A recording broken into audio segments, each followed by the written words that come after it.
ನಮಸ್ತೆ ಮಕ್ಕಳೇ, ಇವತ್ತಿನ ತರಗತಿಗೆ ಆತ್ಮೀಯ ವಿದ್ಯಾರ್ಥಿಗಳಾದ ನಿಮ್ಮನ್ನು ಪ್ರೀತಿಯಿಂದ ಸ್ವಾಗತಿಸ್ತಾ ಇದ್ದೇನೆ. ಮಕ್ಕಳೇ, ಇವತ್ತು ನಾವು ತರಗತಿಯನ್ನು ಒಂದು ಮ್ಯಾಜಿಕ್ಕಿನ ಮೂಲಕ ಆರಂಭಿಸೋಣವೇ? ಓಕೆ, ಎಲ್ಲರಿಗೂ ಮ್ಯಾಜಿಕ್ ಅಂದರೆ ಇಷ್ಟವಾ? ನೀವು ಎಲ್ಲಿಯಾದರೂ ಮ್ಯಾಜಿಕನ್ನು ನೋಡಿದ್ದೀರಾ? ಎಲ್ಲಿ ನೋಡಿದ್ದೀರಾ? ಜಾತ್ರೆಗಳಲ್ಲಿ ನೋಡಿದ್ದೀರಿ, ಟಿ ವಿಯಲ್ಲಿ ನೋಡಿದ್ದೀರಿ, ಮತ್ತು ಇತರ ಸ್ಥಳಗಳಲ್ಲಿ ನೀವು ಮ್ಯಾಜಿಕ್ ನಡೆಯುವಂಥ ಸ್ಥಳಗಳಲ್ಲಿ ಮ್ಯಾಜಿಕನ್ನು ನೋಡಿದ್ದೀರಿ. ಇವತ್ತು ನಾವು ಗಣಿತದ ಒಂದು ಪುಟ್ಟ ಮ್ಯಾಜಿಕನ್ನು ಮಾಡೋಣ. ಗೊತ್ತಾಯ್ತಾ? ಇದಕ್ಕೆ ನೀವು ನಿಮ್ಮ ಕೈಯಲ್ಲಿ ನೋಟು ಪುಸ್ತಕ ಇರಬೇಕು ಮತ್ತು ಪೆನ್ನು ಇರಬೇಕು. ಪೆನ್ನು ಇಲ್ಲದವರು ಪೆನ್ಸಿಲನ್ನು ಉಪಯೋಗಿಸಿ, ಸರಿನಾ? ನಾನೀಗ ಈ ಮ್ಯಾಜಿಕ್ಕನ್ನು ನಡೆಸುತ್ತೇನೆ. ಗಮನಿಸಿ ಮಕ್ಕಳೇ, ಈ ಮ್ಯಾಜಿಕ್ಕನ್ನು ನಡೆಸುವುದು ಯಾಕೆ ಅಂತ ಹೇಳಿದರೆ, ನೀವು ಲೆಕ್ಕಗಳನ್ನು ಕೂಡಿಸುವುದಕ್ಕೂ ಕಳೆಯುವುದಕ್ಕೂ ನಿಮಗೆ ಬರುತ್ತದಾ ಅಂತ ಒಂದು ಚಿಕ್ಕ ಪರೀಕ್ಷೆ. ಆದ್ದರಿಂದ ಎಲ್ಲರೂ ತಯಾರಾಗಬೇಕು. ಎಲ್ಲರೂ ಪುಸ್ತಕ ತೆಗೀರಿ. ಓಕೆ, ಈಗ ನಾನು ಹೇಳುವಂತಹ ನಿರ್ದೇಶನಗಳನ್ನು ಸರಿಯಾದ ರೀತಿಯಲ್ಲಿ ಕೇಳಬೇಕು. ಮಕ್ಕಳೇ, 1ರಿಂದ ಮ್ಯಾಜಿಕ್ ಆರಂಭಿಸೋಣ. 1ರಿಂದ 9ರವರೆಗಿರುವಂತಹ ಎಣಿಕಾ ಸಂಖ್ಯೆಗಳಲ್ಲಿ ಯಾವುದಾದರೂ ಒಂದು ಸಂಖ್ಯೆಯನ್ನು ನೀವು ಮೊದಲಿಗೆ ಗ್ರಹಿಸಿರಿ, ನಿಮ್ಮ ಮನಸ್ಸಿನಲ್ಲಿ ಗ್ರಹಿಸಿರಿ. ಆಯಿತಾ? ಇನ್ನು ಆ ಸಂಖ್ಯೆಯನ್ನು ನಿಮ್ಮ ನೋಟು ಪುಸ್ತಕದಲ್ಲಿ ಬರೆಯಿರಿ ಅಂತೆ. ಬರ್ದ್ರಾ? ಸರಿ. ಇನ್ನು ಆ ಸಂಖ್ಯೆಗೆ ನೀವೊಂದು ವೃತ್ತವನ್ನು ಹಾಕಿ ನೋಡಿ. ಈ ರೀತಿಯ ಒಂದು ವೃತ್ತವನ್ನು ಹಾಕಿದ್ರಲ್ವಾ? ಇನ್ನು ಮುಂದಕ್ಕೆ ಹೋಗೋಣ. ಇನ್ನು ಅದೇ ಸಂಖ್ಯೆಯನ್ನು ಕೂಡಿಸಬೇಕು, ಎಂದರೆ ಇಮ್ಮಡಿ ಮಾಡಬೇಕು. ಮಾಡಿ. ಈಗ ನಿಮಗೆ ಉದಾಹರಣೆಗೆ ಒಂದು ಸಂಖ್ಯೆ ಸಿಕ್ಕಿದೆ, ಆ ಸಂಖ್ಯೆಗೆ ಅದೇ ಸಂಖ್ಯೆಯನ್ನು ಕೂಡಿಸಬೇಕು. ಕೂಡಿಸಿ. ಆಯಿತಾ? ಕೂಡಿಸಿರಿ. ಯಾರು ಬೇಗ ಲೆಕ್ಕಗಳನ್ನು ಮಾಡ್ತಾರಾ ಎಂಬುದು ನೋಡೋಣ. ಎಲ್ಲರೂ ಕೂಡಿಸುವುದು ನನಗೆ ಕಾಣ್ತಾ ಇದೆ. ಕೆಲವರು ಬಹಳ ಬೇಗನೆ ಕೂಡಿಸ್ತಾ ಇದ್ದಾರೆ. ಕೂಡಿಸಿ. ಆಯ್ತಲ್ಲ? ಈಗ ಒಂದು ನಿಮಗೆ ಉತ್ತರ ಸಿಕ್ಕಿದಲ್ವಾ? ಸರಿ. ಇನ್ನು ಆ ಉತ್ತರವನ್ನು 20 ಎಂಬ ಸಂಖ್ಯೆಗೆ ಕೂಡಿಸಿರಿ. ನೋಡಿ, ಇಲ್ಲಿ 20 ಕೊಡಲಾಗಿದೆ. ಈ 20 ಎಂಬ ಸಂಖ್ಯೆಗೆ ನಿಮ್ಮ ಉತ್ತರವನ್ನು ಕೂಡಿಸಿರಿ. ಕೂಡಿಸಿದ್ದೀರಾ? ಸರಿ. ಇವಾಗ ಒಂದು ಉತ್ತರ ಬಂತು ಅಲ್ವಾ? ಕೆಲವರಿಗೆ ಉತ್ತರ ಸಿಕ್ಕಿದೆ. ಇನ್ನು ಏನು ಮಾಡಬೇಕು ಅಂತ ಹೇಳಿದರೆ, ಆ ಸಂಖ್ಯೆಯನ್ನು ಸರಿ ಅರ್ಧ ಮಾಡಿ. ನಿಮಗೆ ಸಿಕ್ಕಿದಂಥ ಉತ್ತರವನ್ನು ಸರಿ ಅರ್ಧ ಮಾಡಿ. ಏನು ಅರ್ಧ ಅಂತ ಹೇಳಿದರೆ, ಇವಾಗ 4ರ ಈಗ 4 ಎಂಬ ಸಂಖ್ಯೆ, ಉದಾಹರಣೆಗೆ 4 ಎಂಬ ಸಂಖ್ಯೆ ಸಿಕ್ಕಿದೆ. ಅದರ ಅರ್ಧ ಎಷ್ಟು? 2. 50ರ ಅರ್ಧ ಎಷ್ಟು? 25. ಅದೇ ರೀತಿಯಲ್ಲಿ ಇವಾಗ ನಿಮಗೆ ಸಿಕ್ಕಿದಂತಹ ಸಂಖ್ಯೆಯನ್ನು ಸಮಾನ ಅರ್ಧ ಮಾಡಿ ಆಯ್ತಲ್ಲ? ಮಾಡಿದ್ದೀರಿ. ಇವಾಗ ಒಂದು ಉತ್ತರ ನಿಮಗೆ ಲಭಿಸಿದೆ ಅಲ್ವಾ? ಉತ್ತರ ಸಿಕ್ಕಿದಲ್ಲ? ಸರಿ, ಆ ಉತ್ತರವನ್ನು ಬರೆಯಿರಿ ನಿಮ್ಮ ನೋಟು ಪುಸ್ತಕದಲ್ಲಿ. ಇನ್ನು ನೀವು ಮಾಡಬೇಕಾದ್ದು, ನಾನು ಮೊದಲು ಹೇಳಿದ್ದೇನೆ, ನೆನಪಿಸುವುದಕ್ಕಾಗಿ ಒಂದು ಸಂಖ್ಯೆಯನ್ನು, ಗ್ರಹಿಸುವುದಕ್ಕಾಗಿ ಒಂದು ಸಂಖ್ಯೆಯನ್ನು ಹೇಳಿದ್ದೇನೆ ಅಲ್ವಾ? ಆ ಸಂಖ್ಯೆ ಎಲ್ಲಿದೆ? ಮೇಲೆ ಉರುಟು ಹಾಕಿದ್ದೀರಿ ನೀವು. ಇನ್ನು ಆ ಸಂಖ್ಯೆಯನ್ನು ನಿಮಗೆ ಇವಾಗ ಸಿಕ್ಕಿದಂಥ ಉತ್ತರದಿಂದ ಕಳೆಯಿರಿ. ಆ ಸಂಖ್ಯೆಯನ್ನು ತೆಗೆಯಿರಿ, ಕಳೆಯಿರಿ. ಎಂದರೆ 20ಕ್ಕೆ ನೀವು ಕೂಡಿಸಿದ ಸಂಖ್ಯೆಗೆ ಒಂದು ಉತ್ತರ ಬಂತು. ಆ ಉತ್ತರವನ್ನು ನೀವು ಗ್ರಹಿಸಿದ ಸಂಖ್ಯೆಯನ್ನು ಕಳೆಯಿರಿ. ಕಳೆದ್ರಾ? ಕಳೆಯಿರಿ. ಈ ಉತ್ತರ ಬಂತು ನೋಡಿ. ಕೆಲವರಿಗೆ ಉತ್ತರ ಸಿಕ್ಕಿದೆ, ನನಗೆ ಕಾಣ್ತಾ ಇದೆ. ಯಾರೆಲ್ಲ ಉತ್ತರ ಮಾಡ್ತಾ ಇದ್ದೀರಿ, ಯಾರೆಲ್ಲ ಉತ್ತರ ಮಾಡುವುದಿಲ್ಲ. ಕೆಲವರು ಸ್ವಲ್ಪ ಉತ್ತರ ಮಾಡ್ತಾ ಇದ್ದಾರೆ, ಪ್ರಯತ್ನ ಪಡ್ತಾ ಇದ್ದಾರೆ. ಹೆಚ್ಚಿನ ಮಂದಿಗೆ ಉತ್ತರ ಸಿಕ್ಕಿದೆ. ಸರಿ, ಅದನ್ನು ಬರೆಯಿರಿ ಅಲ್ಲಿ, ಆ ಉತ್ತರವನ್ನು. ಇನ್ನು ನೋಡೋಣ. ನಾನು ಆ ಉತ್ತರವನ್ನು ಹೇಳಬಲ್ಲೆ. ನಾನು ಇಲ್ಲಿಂದಲೇ ಆ ಉತ್ತರವನ್ನು ಹೇಳ್ತೇನೆ. ನೀವೆಲ್ಲರೂ ಕಾಣ್ತಾ ಇದ್ದೀರಿ ನನಗೆ. ಆ ಉತ್ತರವನ್ನು ಹೇಳಬೇಕಾ? ನಿಮ್ಮ ನೋಟು ಪುಸ್ತಕದಲ್ಲಿ ಬಂದ ಉತ್ತರ ಹೇಳಬೇಕಾ? ಹೇಳ್ತೇನೆ. ನಿಮಗೆ ಬಂದ ಉತ್ತರ 10. ನೋಡಿ ಬೋರ್ಡಲ್ಲಿ 10 ಅಲ್ವಾ ನಿಮಗೆ ಸಿಕ್ಕಿದ ಉತ್ತರ? ಈ 10 ಎಂಬ ಉತ್ತರ ಸಿಕ್ಕಿದವರು ಲೆಕ್ಕದಲ್ಲಿ ಜಾಣರು ಅಲ್ವಾ? ಇನ್ನೂ ಲೆಕ್ಕ ಈ ಉತ್ತರವನ್ನು ಸಿಗದೇ ಇರುವವರು ಇನ್ನೊಂದು ಸಲ ಇದೇ ತರಗತಿಯನ್ನು ನೋಡಿ ಉತ್ತರವನ್ನು ಮಾಡುವುದಕ್ಕೆ ಪ್ರಯತ್ನಿಸಿ. ಓಕೆ ಮಕ್ಕಳೇ, ಮ್ಯಾಜಿಕ್ ಇಷ್ಟ ಆಯ್ತಾ? ಇಂತಹ ಮ್ಯಾಜಿಕ್ಗಳನ್ನು ನಿಮ್ಮ ತರಗತಿಯಲ್ಲಿ ನೀವು ಮೊದಲು ಮಾಡಿರಬಹುದು. ನಿಮ್ಮ ಅಧ್ಯಾಪಕರು ಅಧ್ಯಾಪಿಕೆಯರು ಇಂತಹ ಮ್ಯಾಜಿಕನ್ನು ನಿಮಗೆ ಮಾಡಿರಬಹುದಲ್ವಾ? ಸರಿ,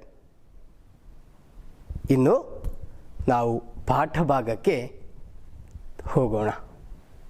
ನೋಡಿ ಮಕ್ಕಳೇ, ನಾವು ಒಂದು ಚಿಕ್ಕ ಒಂದು ಆಟದ ಮೂಲಕ ಸಂಖ್ಯೆಗಳನ್ನು ಕಾಣೋಣ. ನೋಡಿ, ನನ್ನ ಕೈಯಲ್ಲಿ ಒಂದು ಸಂಖ್ಯಾಚಕ್ರ ಇದೆ. ಕಾಣ್ತಾ ಇದೆಯಾ? ಸಂಖ್ಯಾಚಕ್ರ ಇದೆ. ಈ ಸಂಖ್ಯಾಚಕ್ರದಲ್ಲಿ ಏನೆಲ್ಲ ನಿಮಗೆ ಕಾಣ್ತಾ ಇದೆ? ಸರಿಯಾಗಿ ನೋಡಿ, ಈ ಸಂಖ್ಯಾಚಕ್ರದಲ್ಲಿ ನಿಮಗೆ ಏನೆಲ್ಲ ಕಾಣ್ತಾ ಇದೆ? ಸಂಖ್ಯೆಗಳು ಕಾಣ್ತಾ ಇದೆ. ಸರಿ, ಮತ್ತೆ ತುಂಬ ಕೋಟೆಗಳು ಕೂಡ ಕಾಣ್ತಾ ಇದೆ ಅಲ್ವಾ? ಕೋಟೆಗಳು ಕಾಣ್ತಾ ಇದೆ. ನಂತರ ಏನಿದೆ? ಮಧ್ಯದಲ್ಲಿ ಒಂದು ಮುಳ್ಳು ಇದೆ. ಈ ಮುಳ್ಳನ್ನು ನೋಡಿದ್ದೀರಾ ನೀವು ಎಲ್ಲಿಯಾದರೂ? ಎಲ್ಲಿ ನೋಡಿದ್ದು? ನಿಮ್ಮ ಗಡಿಯಾರದಲ್ಲಿ ನೀವು ನೋಡಿದ್ದೀರಿ ಅಲ್ವಾ? ಅದೇ ರೀತಿ ಇಲ್ಲಿ ಒಂದೇ ಒಂದು ಮುಳ್ಳಿರುವಂಥದ್ದು. ನೋಡೋಣ ಈ ಆಟದ ಪ್ರತ್ಯೇಕತೆ ಏನು ಎಂಬುದು ನೋಡುವ. ನೋಡಿ ಮಕ್ಕಳೇ, ಮಧ್ಯಭಾಗದಲ್ಲಿ ಯಾವ ಸಂಖ್ಯೆ ಇದೆ? ಮಧ್ಯಭಾಗದಲ್ಲಿ ಏನಿದೆ? 0 ಎಂದು ಬರೆಯಲಾಗಿದೆ. ಈ 0 ಎಂಬುದು ಒಂದುಗಳನ್ನು ಸೂಚಿಸುತ್ತದೆ. ಇನ್ನು ಇದರ ಹೊರಗಡೆ ಇಲ್ಲಿರುವಂಥ ಸಂಖ್ಯೆಗಳು, ಇವುಗಳು 10ಗಳನ್ನು ಸೂಚಿಸುತ್ತದೆ. ಇನ್ನು ಇದಕ್ಕಿಂತ ಹೊರಗಡೆ ಇರುವ ಸಂಖ್ಯೆಗಳೆಲ್ಲವೋ ಇವುಗಳು 100ಗಳನ್ನು ಸೂಚಿಸುತ್ತದೆ. ಇನ್ನು ಕೊನೆಗೆ ಇರುವಂತಹ ಸಂಖ್ಯೆಗಳೆಲ್ಲವೋ 1000ಗಳನ್ನು ಸೂಚಿಸುತ್ತದೆ. ನೋಡುವ, ನಾನು ಈ ಸಂಖ್ಯಾಚಕ್ರವನ್ನು ತಿರುಗಿಸ್ತೇನೆ. ಆಗ ಯಾವ ಸಂಖ್ಯೆ ಎದುರು ಭಾಗದಲ್ಲಿ ಈ ಮುಳ್ಳು ನಿಲ್ಲುತ್ತದೋ ಆ ಸಂಖ್ಯೆಯನ್ನು ನಾವು ಬರೆಯಬೇಕು. ಸರಿನಾ? ನೋಡಿ, ಈಗ ಎಲ್ಲಿ ನೋಡಿ, ಇವಾಗ ಮುಳ್ಳು ಎಲ್ಲಿದೆ? ಇವಾಗ ಮುಳ್ಳು 3210 ಎಂಬ ಸಂಖ್ಯೆಯಲ್ಲಿ ನಾವು, ಯಾಕಂದರೆ ಇದು ಸಾವಿರಗಳು ಅಲ್ವಾ, ಇಲ್ಲಿಂದ ನಾವು ಓದಬೇಕಾದ್ದು. ನೋಡಿ ಮಕ್ಕಳೇ, ನಾನು ಇವಾಗ ಈ ಸಂಖ್ಯಾಚಕ್ರವನ್ನು ತಿರುಗಿಸ್ತೇನೆ. ಆಗ ನಮಗೆ ಯಾವ ಸಂಖ್ಯೆ ಸಿಗುತ್ತದೋ ಅದನ್ನು ನಾವು ಬರೆಯಬೇಕು. ತಿರುಗಿಸ್ತೇನೆ.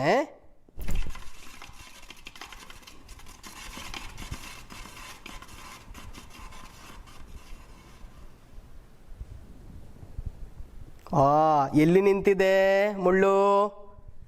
2450 ನಿಂತಿದೆ. ಇದು ನಾವು ಏನು ಮಾಡಬೇಕು? 2450 ನಾವು ಬರೆಯೋಣ. ನೋಡಿ, 2450 ಬರೆದೆ ನಾನು. ಸರಿ ಆಯ್ತಲ್ಲ? ಈ ಸಂಖ್ಯೆ ಸಿಕ್ಕಿದ್ದು ಹೇಗೆ ಎಂಬುದನ್ನು ನಾವು ನೋಡೋಣ.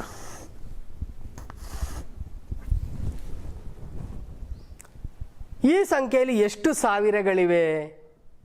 2000ಗಳಿವೆ. ಎಷ್ಟು ಸಾವಿರಗಳಿವೆ? 2000ಗಳಿವೆ ಅಲ್ವಾ? ಆಗ ಈ 2000ವನ್ನು ನಾನು ಬರೆಯುತ್ತೇನೆ. ಬರೆದೆ. ಇನ್ನು ಎಷ್ಟು ನೂರುಗಳಿವೆ? 400ಗಳಿವೆ. ಎಷ್ಟು ನೂರುಗಳಿವೆ? 400ಗಳಿವೆ. ಅದನ್ನು ನಾನು ಎಲ್ಲಿ ಬರೆಯಬೇಕು? ನೋಡಿ, ಇದು ನೂರುಗಳ ಸ್ಥಾನ, ಅಲ್ಲಿಯೇ ಬರಿಬೇಕಲ್ವಾ? 400. 400ಗಳು, ಆಗ 400 ಆಯಿತು. ಸರಿ, ಇನ್ನು ಎಷ್ಟು ಹತ್ತುಗಳಿವೆ?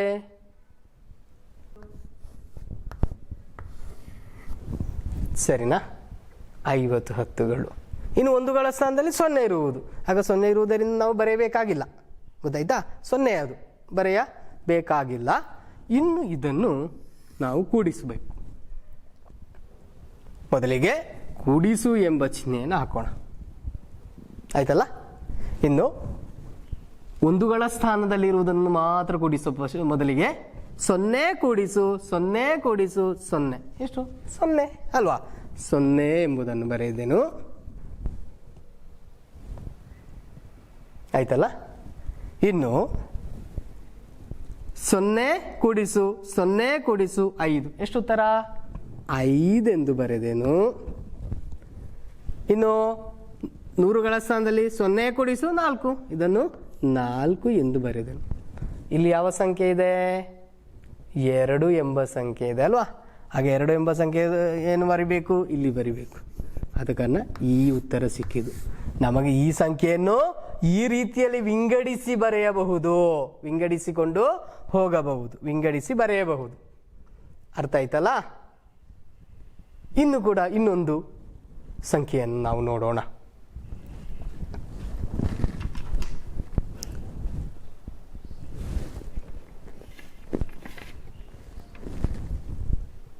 ನೋಡಿ, ನನ್ನ ಕೈಯಲ್ಲಿ ಸಂಖ್ಯಾಚಕ್ರವಿದೆ. ಇದನ್ನು ನಾನು ತಿರುಗಿಸ್ತೇನೆ.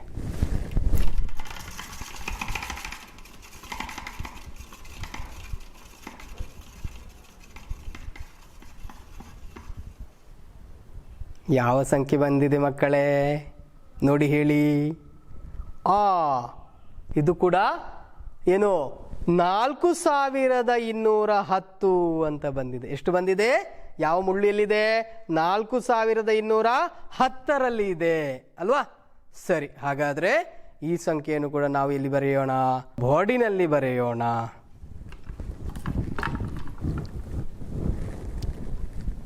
ಎಷ್ಟು ನಾವು ಬರಿಬೇಕು? 4210 ಎಂಬುದು ಬರೆಯೋಣ. ಆಯ್ತಲ್ಲ?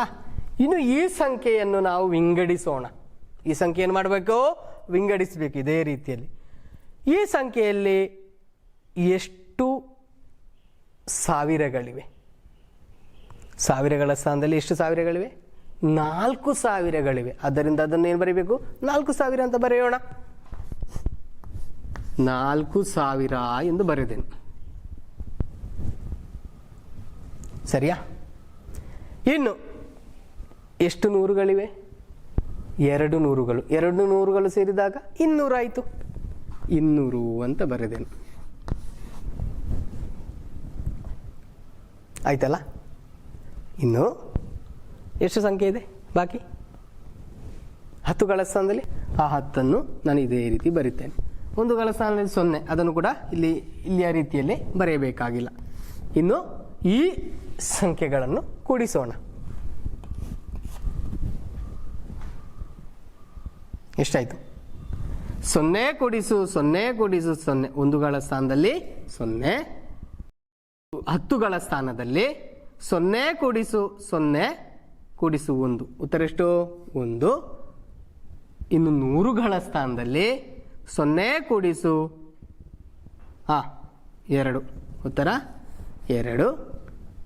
ಇನ್ನು 1000ಗಳ ಸ್ಥಾನದಲ್ಲಿ 4 ಎಂಬುದಿದೆ ಅಲ್ವಾ, ಈ 4 ಇದೇ ರೀತಿಯಲ್ಲಿ ಬರೆಯಬೇಕು. ಆಗ ನಮಗೆ ಉತ್ತರ ಎಷ್ಟು ಸಿಕ್ಕಿದೆ? 2450 ಮತ್ತು 4210 ಎಂಬುದು ಸಿಕ್ಕಿದೆ.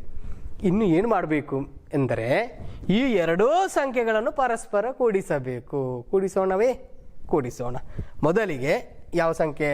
4210 ಬರದೇನು, ಸರಿನಾ? ಇನ್ನು ಯಾವುದು ಸಂಖ್ಯೆ ಬರಬೇಕು? 2450. ಈ 4 ಅಂಕೆಯ ಸಂಖ್ಯೆಗಳನ್ನು ನಾವೇನು ಮಾಡೋಣ? ಕೂಡಿಸೋಣ. ಕೂಡಿಸಿದೆ. 1ಗಳ ಸ್ಥಾನದಲ್ಲಿ ಯಾವ ಸಂಖ್ಯೆ ಇದೆ? 0 ಎಂಬುದಿದೆ. 10ಗಳ ಸ್ಥಾನದಲ್ಲಿ 1 ಮತ್ತು 5 ಕೂಡಿಸಿದಾಗ ಎಷ್ಟಾಯಿತು? 6 ಎಂಬ ಉತ್ತರ ಸಿಕ್ಕಿದೆ. 100ಗಳ ಸ್ಥಾನದಲ್ಲಿ 2 ಮತ್ತು 4 ಇದನ್ನು ಕೂಡಿಸಿದಾಗ ಎಷ್ಟು ಉತ್ತರ ಸಿಕ್ಕಿದೆ? 2 ಮತ್ತು 4 6. ಇನ್ನು 1000ಗಳ ಸ್ಥಾನದಲ್ಲಿ 4 ಮತ್ತು 2 ಎಷ್ಟು ಉತ್ತರ? 6 ಸಿಕ್ಕಿದೆ. ಅದನ್ನು ನಮಗೆ ಸಿಕ್ಕಿದ ಉತ್ತರ ಎಷ್ಟು? 6660 ಎಂಬ ಉತ್ತರ ಸಿಕ್ಕಿದೆ ಅಲ್ವಾ? ಹಾಗಾದರೆ ಸಂಖ್ಯಾಚಕ್ರವನ್ನು ತಿರುಗಿಸಿದಾಗ ನಮಗೆ ಎಷ್ಟು ಉತ್ತರ ಲಭಿಸಿದೆ? 6660 ಎಂಬುದು ಲಭಿಸಿದೆ. ಇದೇ ರೀತಿಯಲ್ಲಿ ಇಂತಹ ಸಂಖ್ಯಾಚಕ್ರಗಳನ್ನು ಉಪಯೋಗಿಸಿಕೊಂಡು ವ್ಯತ್ಯಸ್ತ ರೀತಿಯಲ್ಲಿ ಸಂಖ್ಯೆಗಳು ನಮಗೆ ಲಭಿಸಿದಾಗ ಆ ಎರಡೂ ಸಂಖ್ಯೆಗಳನ್ನು ಕೂಡಿಸಿದಾಗ ಇಂತಹ ಉತ್ತರಗಳು ನಮಗೆ ಲಭಿಸಬಹುದು. ಗೊತ್ತಾಯ್ತಾ ಮಕ್ಕಳೇ?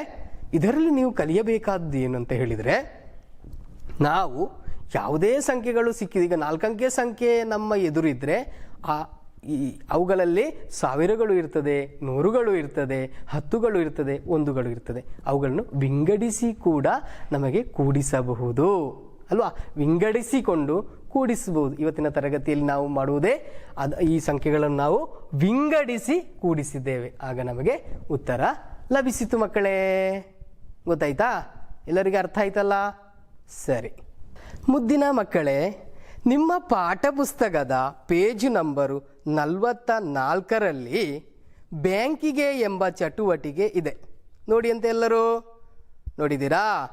ಇಬ್ಬರ ಮಕ್ಕಳ ಕೈಯಲ್ಲಿ ಏನಿದೆ ನೋಡಿ ಅಂತೆ. ಇಬ್ಬರ ಕೈಯಲ್ಲಿ ದುಡ್ಡು ಕಾಣ್ತಾ ಇದೆ ಅಲ್ವಾ? ಅವರು ಏನನ್ನೋ ಮಾತನಾಡುತ್ತಾ ಹೋಗ್ತಾ ಇದ್ದಾರಲ್ಲ. ಸರಿ, ಮೊದಲನೇ ಹುಡುಗ ಏನು ಹೇಳ್ತಾನೆ ಎಂಬುದು ನೋಡೋಣ. LP ತರಗತಿಗಳಿಂದ 3000 ರೂಪಾಯಿಗಳು, 600 ರೂಪಾಯಿಗಳು, 910 ರೂಪಾಯಿಗಳು, 51 ರೂಪಾಯಿಗಳು ಲಭಿಸಿದು. ಆಗ ಇನ್ನೊಬ್ಬ ಹೇಳ್ತಾನೆ 4000 ರೂಪಾಯಿಗಳು, 10,000 ರೂಪಾಯಿಗಳು, 800 ರೂಪಾಯಿಗಳು, 71 ರೂಪಾಯಿಗಳು UP ತರಗತಿಗಳಿಂದ ಲಭಿಸಿದವು. ಸರಿ, ಇನ್ನು ಏನು ಮಾಡಬೇಕು? ಅಲ್ಲಿ ಕೊಟ್ಟಿದ್ದಾರೆ ಒಟ್ಟು ಎಷ್ಟು ಹಣ ಲಭಿಸಿತು ಎಂಬುದನ್ನು ಕೊಡಲಾಗಿದೆ ಅಲ್ವ ಮಕ್ಕಳೇ? ನೋಡಿ 44ನೇ ಪೇಜ್ ನಂಬರು. ಒಟ್ಟು ಎಷ್ಟು ಹಣ ಲಭಿಸಿತು, ಹೇಗೆ ಕಂಡು ಹಿಡಿಯುವುದು ಅಂತ ನೋಡೋಣ. ಅಲ್ಲಿ ಕೊಟ್ಟಿದ್ದಾರೆ LP ವಿಭಾಗದಿಂದ ಸಿಕ್ಕಿದ ಹಣ. ಆ ಕೋಟೆಯೊಳಗೆ LP ವಿಭಾಗದಿಂದ ಸಿಕ್ಕಿದ ಹಣ ಎಷ್ಟು ಎಂಬುದನ್ನು ಬರೆಯಬೇಕು. ಹಾಗಾದರೆ ಇದನ್ನು ಯಾವ ರೀತಿಯಲ್ಲಿ ಮಾಡುವುದು ಎಂಬುದನ್ನು ನೋಡೋಣ. UP ವಿಭಾಗದಿಂದ ಸಿಕ್ಕಿದ ಹಣ ಎಂಬುದು ಕೊಡಲಾಗಿದೆ. ಅದನ್ನು ಕೂಡ ಆ ಕೋಟೆಯೊಳಗೆ ಬರೆಯಬೇಕು. ಪುಸ್ತಕ ಸರಿ ನೋಡಿಕೊಳ್ಳಿ. ನೋಡಿ, ಈಗ ಬೋರ್ಡಲ್ಲಿ ಬರುತ್ತದೆ LP ವಿಭಾಗದಿಂದ, ಇನ್ನೊಂದು ಕೋಟೆಯೊಳಗೆ UP ವಿಭಾಗದಿಂದ ಅಂತ ಬರೆಯಲಾಗಿದೆ ಮೇಲೆ ನೋಡಿ. ಇನ್ನು ನಾವು 1000 ರೂಪಾಯಿಯ ನೋಟುಗಳು LP ವಿಭಾಗದಲ್ಲಿ ಎಷ್ಟು ಸಿಕ್ಕಿದೆ ಎಂಬುದನ್ನು ನೋಡೋಣ. ಎಷ್ಟು ಸಿಕ್ಕಿದೆ ಮಕ್ಕಳೇ? LP ತರಗತಿಗಳಿಂದ ₹1000 ನೋಟು ಎಷ್ಟು ಸಿಕ್ಕಿದೆ? 3 ನೋಟು ಸಿಕ್ಕಿದೆ ಅಲ್ವಾ? ಆ 3 ನೋಟುಗಳು ಸೇರಿದಾಗ ಎಷ್ಟು ಸಾವಿರ ಆಯಿತು? 3000 ಆಯಿತು. ನೋಡಿ, ಬೋರ್ಡಲ್ಲಿ 3000 ಎಂದು ಬರೆಯಲಾಗಿದೆ. ಇನ್ನು ₹100 ಎಷ್ಟು ನೋಟು ಲಭಿಸಿದೆ? ₹100 6 ನೋಟು ಲಭಿಸಿದೆ. ಅದನ್ನು ನಾವು ಹೇಗೆ ಬರೆಯುವ?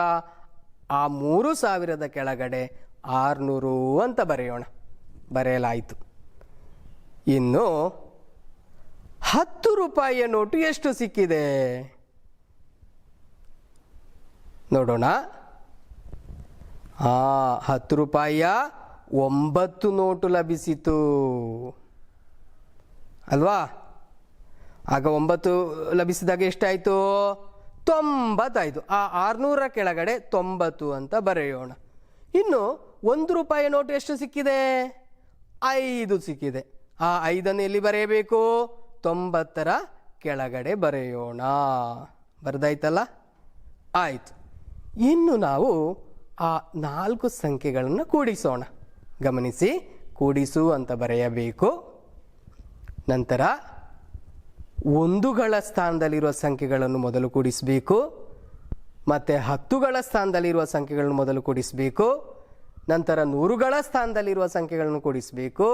ನಂತರ 1000ಗಳ ಸ್ಥಾನದಲ್ಲಿರುವ ಸಂಖ್ಯೆಗಳನ್ನು ಕೂಡಿಸಬೇಕು. ಯಾಕೆಂತ ಹೇಳಿದರೆ ನೀವು ಮೊದಲೆಲ್ಲ ಕೂಡಿಸಿಕೊಂಡು ಬಂದವರು. ಕೂಡಿಸೋಣ. ಇನ್ನು ಒಂದುಗಳ ಸ್ಥಾನದಲ್ಲಿರುವುದು 0 ಕೂಡಿಸು 0 ಕೂಡಿಸು 0 ಕೂಡಿಸು 5. ಎಷ್ಟು ಉತ್ತರ? 5 ಉತ್ತರ ಅಲ್ವಾ? ಎಷ್ಟು ಕೂಡಿದ ಉತ್ತರ ನಮಗೆ ಎಷ್ಟು ಸಿಕ್ಕಿದೆ? 5 ಉತ್ತರ ಸಿಕ್ಕಿದೆ, 5. ಇನ್ನು 0 ಕೂಡಿಸು 0 ಕೂಡಿಸು 9. ಉತ್ತರ ಎಷ್ಟು? 9. ಇನ್ನು 100ಗಳ ಸ್ಥಾನದಲ್ಲಿರುವ ಸಂಖ್ಯೆಗಳು 0 ಕೂಡಿಸು 6. ಎಷ್ಟು ಉತ್ತರ ಬಂತು? 6 ಎಂಬ ಉತ್ತರ ಬಂತು. ಇನ್ನು ಯಾವ ಸಂಖ್ಯೆ ಇರುವುದು? ಇನ್ನು 1000ಗಳ ಸ್ಥಾನದಲ್ಲಿ 3 ಎಂಬ ಸಂಖ್ಯೆ ಇದೆ. ಆ 3ಅನ್ನು ಅದೇ ರೀತಿಯಲ್ಲಿ ಕೆಳಗೆ ಬರೆಯೋಣ.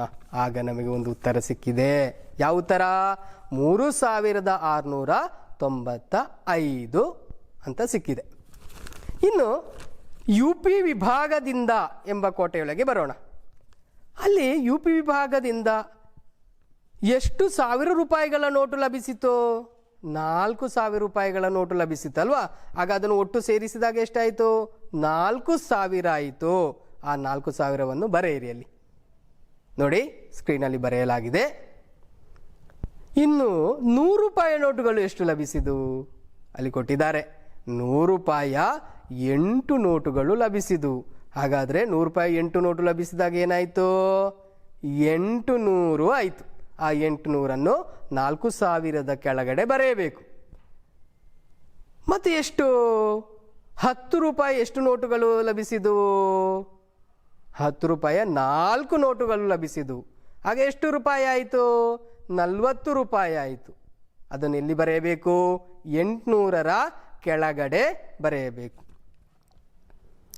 ಹಾಗಾದರೆ ₹1 ಎಷ್ಟು ದುಡ್ಡು ಸಿಕ್ಕಿದೆ? ₹1 ಎಷ್ಟು ಒಂದುಗಳು? 7 ಅಲ್ವಾ? 7 ₹1 ಲಭಿಸಿದವು. ಆಗ 7ಅನ್ನು ಎಲ್ಲಿ ಬರೀಬೇಕು? 40ರ ಕೆಳಗಡೆ ಬರೆಯಬೇಕು. ಇನ್ನೇನು ಮಾಡೋಣ? LP ವಿಭಾಗದಲ್ಲಿ ಕೂಡಿಸಿದ ರೀತಿಯಲ್ಲಿಯೇ UP ವಿಭಾಗದ್ದು ಕೂಡ ಕೂಡಿಸೋಣ. 1000ಗಳ ಸ್ಥಾನ ಮತ್ತು 100ಗಳ ಸ್ಥಾನ ಮತ್ತು 10ಗಳ ಸ್ಥಾನ, 1ಗಳ ಸ್ಥಾನ ಅದೇ ರೀತಿಯಲ್ಲಿ ನಾವು ಬರೆದಿದ್ದೇವೆ ಅಲ್ವಾ? ಮೊದಲಿಗೆ ನಾವು 1ಗಳ ಸ್ಥಾನವನ್ನು ಕೂಡಿಸೋಣ.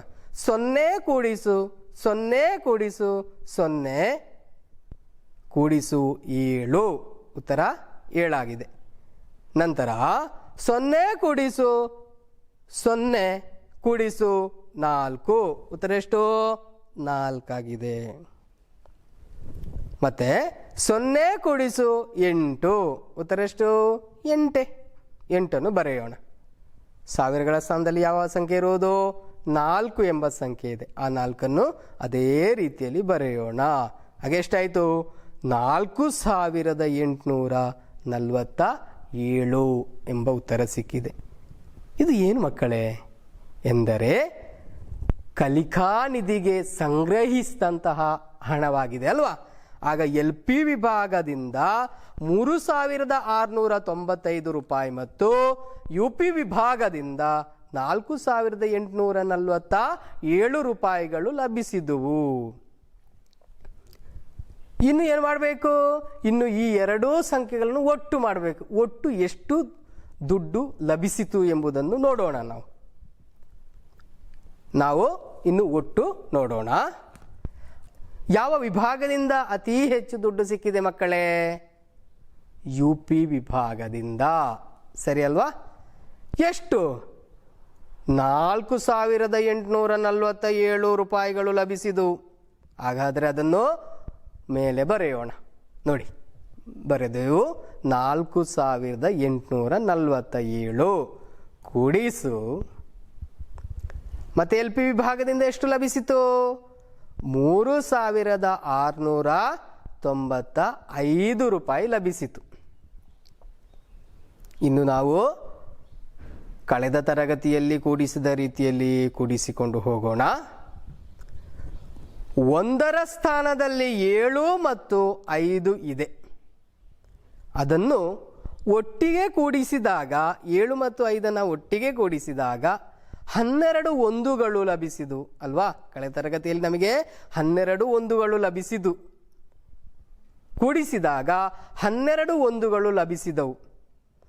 ಅದರಲ್ಲಿ 2 ಒಂದುಗಳನ್ನು ಬರೆದು ಬಾಕಿ ಇರುವ 10 ಒಂದುಗಳನ್ನು ಒಟ್ಟಿಗೆ ಸೇರಿಸಿ ಒಂದು 10 ಮಾಡಿದೆವು ಅಲ್ವಾ. ನೆನಪಿದೆ ಅಲ್ವಾ? ಅದನ್ನು 10ರ ಸ್ಥಾನದಲ್ಲಿ 1 ಎಂದು ಬರೆದೆವು. ನೋಡಿ, ಬರೆಯಲಾಗಿದೆ ಮೇಲೆ. ಇನ್ನು 10ರ ಸ್ಥಾನದಲ್ಲಿರುವುದನ್ನು ಕೂಡಿಸಬೇಕು ನಾವು. ಆಗ ಮೇಲಿನ 1 ಕೂಡಿಸು 4 ಕೂಡಿಸು ಹಾಗೆ ಎಷ್ಟಾಯಿತು? ಸಮ 5 ಆಯಿತು.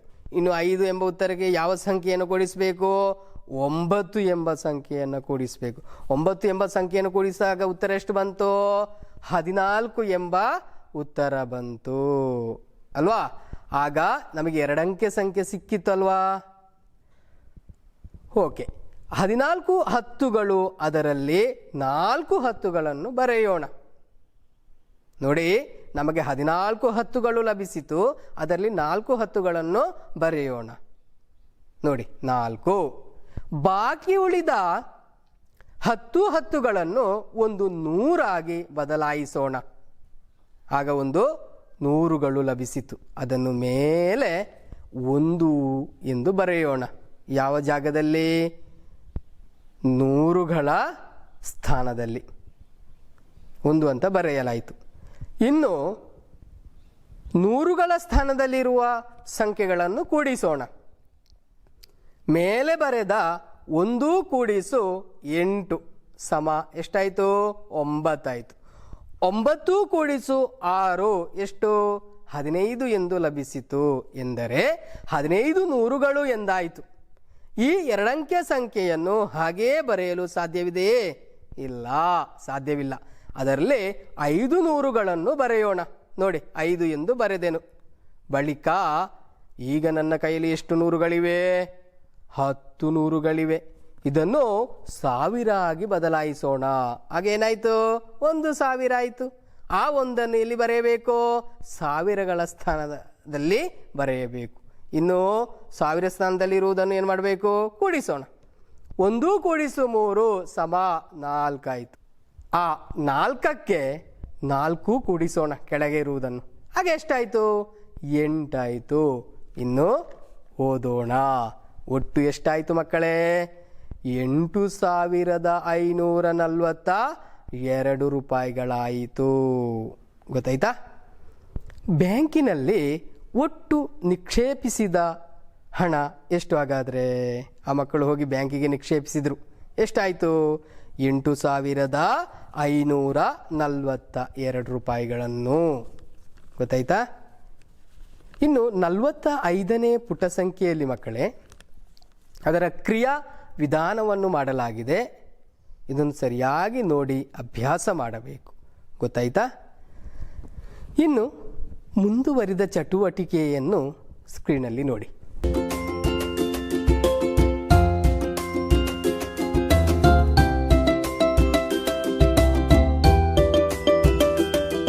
ಮುದ್ದಿನ ಮಕ್ಕಳೇ, ನಾವಿವತ್ತು ಬೇರೆ ಒಂದು ರೀತಿಯಲ್ಲಿ ಕೂಡಿಸುವುದನ್ನು ನೋಡಿದೆವಲ್ವಾ? ಇನ್ನು ಇದೇ ರೀತಿಯಲ್ಲಿ ನೀವು ಕೊಟ್ಟಂತಹ ಚಟುವಟಿಕೆಯನ್ನು ಮಾಡಬೇಕು, ಮಾಡಿ ನಿಮ್ಮ ಅಧ್ಯಾಪಕರಿಗೆ ಕಳುಹಿಸಿಕೊಡಬೇಕು. ಇನ್ನು ನಾವು ಮುಂದಿನ ತರಗತಿಯಲ್ಲಿ ಕಾಣೋಣ.